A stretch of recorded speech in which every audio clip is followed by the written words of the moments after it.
Bangkok में PM Modi ने बांग्लादेश सरकार के चीफ एडवाइजर मोहम्मद यूनुस से मुलाकात की।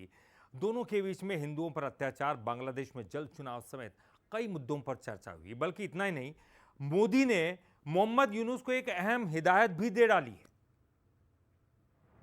बांग्लादेश में पिछले साल अगस्त में हुए तख्ता पलट के बाद ये पहला मौका है जब भारतीय पीएम और बांग्लादेशी सरकार के मुख्य सलाहकार की मुलाकात हुई है।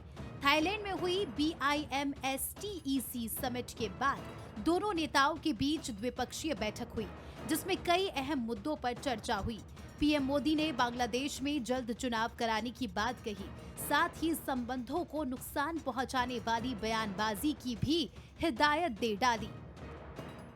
Underlined India's concerns related to the safety and security of minorities in Bangladesh, including Hindus, and expressed his expectation that the government of Bangladesh would ensure their security, including by thoroughly investigating all cases of atrocities committed against them.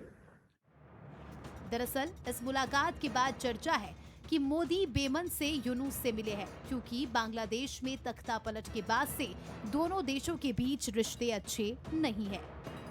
Mohammad Yunus के भारत विरोधी बयान, बांग्लादेश में हिंदुओं पर हमले, चीन यात्रा के दौरान भारत के खिलाफ बोल, भारत का नॉर्थ ईस्ट लैंड क्लॉक्ड वाला बयान, भारत यूनुस को दे चुका है करारा जवाब। इन वजहों से भारत सरकार ने मोहम्मद यूनुस से बातचीत करने में ज्यादा दिलचस्पी नहीं दिखाई, लेकिन बांग्लादेश की तरफ से भी लगातार अपील की गई कि पीएम मोदी से एक मुलाकात हो जाए। इसकी चर्चा तब होने लगी थी जब एक शाम पहले मोदी और यूनुस डिनर के दौरान साथ दिखे थे। बहरहाल मुलाकात के बाद बांग्लादेश और भारत के रिश्तों पर क्या असर होगा, ये देखना दिलचस्प होगा।